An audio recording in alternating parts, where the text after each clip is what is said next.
story begins with the most feared gang in town, the bad guys. On this day, they're pulling off their biggest heist yet, robbing the city's main bank. The moment they drag out the heavy vault, alarms scream, and they race to their getaway car. Police sirens echo through the streets as cruisers close in, and the chase explodes into action. But Diane, the gang's tech genius, is already at work. With a few quick taps, she hacks into the traffic system, turning every red light green, clearing the roads so they can speed ahead. Meanwhile, Shark, the master of disguise, throws himself into the chaos, creating distractions to slow down the cops. And then we meet Piranha, the wild card of the crew, unpredictable and fierce. The gang races through the city until finally they crack open the stolen vault. But instead of keeping it, they roll it straight to police headquarters, just to taunt the chief, who's been after them for years. Furious, the chief herself joins the chase, but even she can't stop them. The bad guys slip away once again, disappearing into their secret hideout, a place no one has ever found. Inside, piles of gold and stolen treasures glimmer in the shadows, trophies from all their past heists. And in the middle of it all, the gang is busy throwing a birthday party for Snake. Though it's clear from his grumpy face, birthdays are the last thing he enjoys. And when Wolf sits down in front of the TV, every channel is talking about them and their latest heist. The news cuts to the city's governor, Diane, who appears on screen. She talks about the gang with a mix of pity and frustration, saying it's sad how desperate they are, causing chaos just so people will notice them. The gang bristles at her words, clearly offended. But Diane continues, announcing that the city will soon award the Golden Dolphin to the most outstanding citizen. Wolf doesn't like what he hears. Her words sting, and an idea begins to take shape in his mind. He gathers the gang and suggests stealing the Golden Dolphin as payback. But Snake immediately objects, warning them that anyone who has ever tried to steal that prize has ended up behind bars. Wolf knows Snake too well, though. He reminds him that the winner this year will be a hamster named Marmalade, the perfect bait. At the mention of a hamster, Snake finally gives in, and the gang sets a date for the heist. When the night of the ceremony arrives, they head to the event in disguise, so no one will recognize them. There, Wolf explains the plan. They'll need the police chief's key card to get past the first gate, and Diane's eye scan to get through the second. Wolf approaches Diane, pretending to be just another guest. They strike up a conversation, and she starts venting about the gang that robbed the bank. She calls them reckless and foolish, not realizing she's actually talking to their leader. Confident, she even tells Wolf she feels certain they'll be caught very soon. Her conviction rattles him, but he keeps his cool and takes a photo with her, knowing that picture will help him pull off the biggest theft of all. And after that, Wolf gathers the crew to put their plan into action. Each member heads to their assigned spot near the prize, while Webbs hacks into the security system. She tells them to move fast, and Wolf slicks through the crowd until he bumps into the police chief. She doesn't recognize him, and in that moment, he lifts her keycard for the first gate. As he moves through the hall, Wolf can't resist pocketing jewelry from the party guests, until he comes across an elderly lady on the stairs. When he tries to take her necklace, she stumbles, and Wolf instinctively catches her before she falls. Grateful The old woman thanks him, calling him kind and gentle. Her words light something inside him. And for the first time, Wolf feels proud of doing the right thing. Soon after, Wolf and Piranha head to the first gate. Together they knock out the guards, then use a photo of Diane to fool the scanner and copy her eye print. With the system tricked, they slit through the second gate and finally reach the room where the golden dolphin is kept. Snake is already waiting, and the whole crew gets ready to take the prize. But suddenly, a high-tech defense system activates, something none of them had planned for. Even Webbs has never seen weapons like this, and she struggles to shut them down. At that exact moment, the ceremony begins, and the governor steps on stage, preparing to unveil the prize. Racing against time, Webbs pushes herself to the limit, typing furiously. And just seconds before the curtain rises, she succeeds. The weapons power down, and the gang manages to snatch the golden dolphin right under everyone's noses.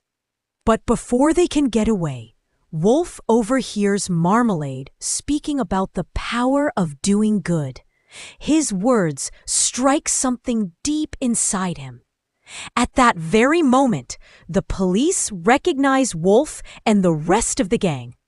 Chief Diane and her entire force surround them, and in seconds, the crew is caught and shoved into the back of a police van.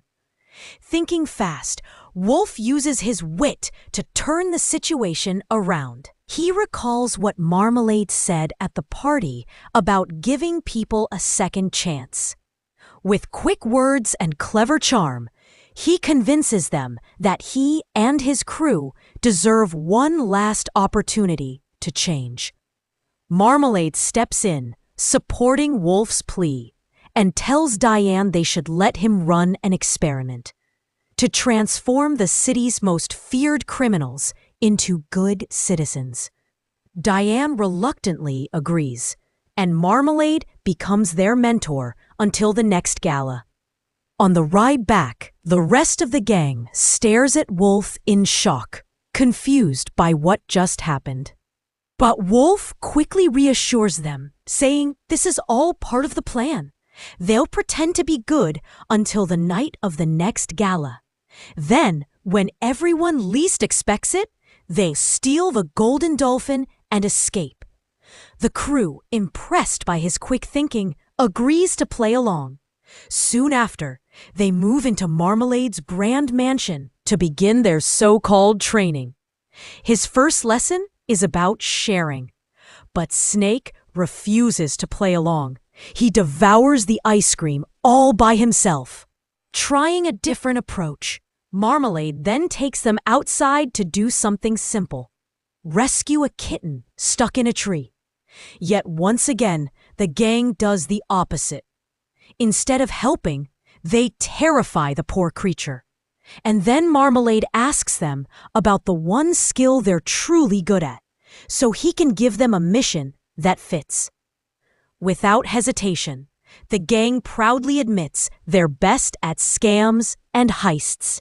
So Marmalade decides to put that talent to use. He tells them they'll break into a company that's been experimenting on hamsters. Their job is to steal the animals and set them free. This way, they won't just be doing a heist. They'll also be saving lives and maybe fixing their image in the eyes of the public. The gang takes on the mission, sneaking into the company. Marmalade guides them toward the cages. Outside, he instructs the cameras to focus on the front door, ready to capture the gang's good deed. But when the crew bursts out, it looks like a disaster. Instead of saving the hamsters, the footage makes it seem like they've eaten them. By morning, the headlines spread across the city, and Diane is furious.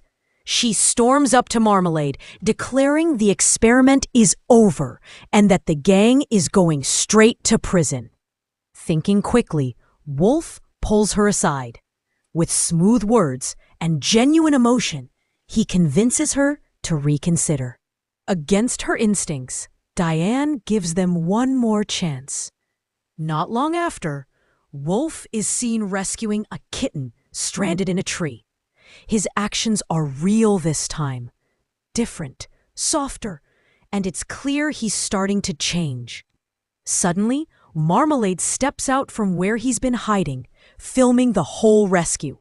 Smiling, he tells Wolf the video has captured everyone's hearts. Then, he leans in and says something that cuts deep. Wolf is becoming a good person, and maybe it's time he left his old friends behind. What Marmalade doesn't realize is that Snake has overheard everything. Later that night, when he and Wolf are alone, Snake confronts him. "Is all this still part of the plan?" he asks. Wolf pauses, then insists he's the mastermind, that no one is more committed to the plan than him. And if anything ever changed, his crew would be the first to know. And after a while, the night of the big event finally arrives. Sitting together in the car, the gang goes over their plan one last time. Snake will be the one to get the code that unlocks the prize box, which is strapped to the wrist of the police chief. Shark will carry the fake dolphin. Piranha is in charge of setting up the jammer to cut the power lines, so that Webbs can take control of the whole system. When it's time for the gang to step onto the stage and give a speech, Wolf will kill the lights. Snake will type in the code, swap the golden dolphin with Shark's fake one, and they'll walk out before anyone notices. To top it off, they'll leave their mark on the giant screen behind them. Everyone is impressed with Wolf's plan. But when they arrive at the gala, something unexpected happens. The crowd welcomes them warmly, cheering as if they were beloved heroes. The gang is surprised, even moved, by how much people seem to like them. Still, they head inside to start the job. Just as planned, Snake sneaks toward the code. But suddenly, the chief unknowingly steps on his tail and grabs him, mistaking him for the glass beside her. Snake freezes, caught off guard. Thinking fast, Piranha rushes onto the stage and starts singing to distract her. The rest of the gang joins in, putting on an improvised performance that pulls all eyes away from Snake. Together, they manage to keep the chief busy long enough for him to open the case and snatch the code. What surprises them most is how the audience reacts. Instead of suspicion, the crowd bursts into applause, excited and entertained. Donations pour in for the charity event, more than anyone expected. Meanwhile, Webbs successfully takes control of the entire power grid. And then, the moment of truth finally arrives. Marmalade steps onto the stage and introduces the gang to the audience. With a proud smile, he announces that tonight's gala has raised more donations than any charity event in the city's history. Hearing that, Wolf hesitates. At the very last second, he changes his mind. Instead of cutting the power, he hands over the real golden dolphin to Marmalade, going against the plan he made with his friends. But suddenly, the lights go out, and when they come back on, the city's prized meteor, the symbol of all that's good, is gone. The crowd gasps. All eyes turn to Wolf and his crew. People shout that they must have stolen it. At that exact moment, the gang's mark flashes across the giant screen. The evidence seems undeniable. The police inside the gala rush in and surround them. Wolf quickly slips a note to Diane, whispering that he'll fix everything. Meanwhile, Piranha tries to get the gang out, but his hook accidentally swings into Shark, knocking him out cold. Before they can recover, the police move in and arrest them all. Later, Marmalade visits them in the police van. As he speaks, Wolf suddenly recognizes his voice. It's the same voice as the old lady he had met earlier at the party. And in that moment, Wolf realizes the truth. Everything that happened tonight was Marmalade's plan from the very beginning. Wolf tells his friends that Marmalade only gave them this chance to set them up. While the world was watching them on stage, Marmalade himself was the one stealing the meteor. And then Marmalade shows his true face at last. He's not the kind, generous figure everyone believes. He's a villain. With a sly grin, he explains that he stole the meteor because it's a source of immense power. And with it, he'll carry out the greatest heist the world has ever seen. Furious, Wolf lunges at him, but Marmalade is faster. He opens the van door and shouts to the crowd outside, making it look like Wolf and his crew have never changed and never will.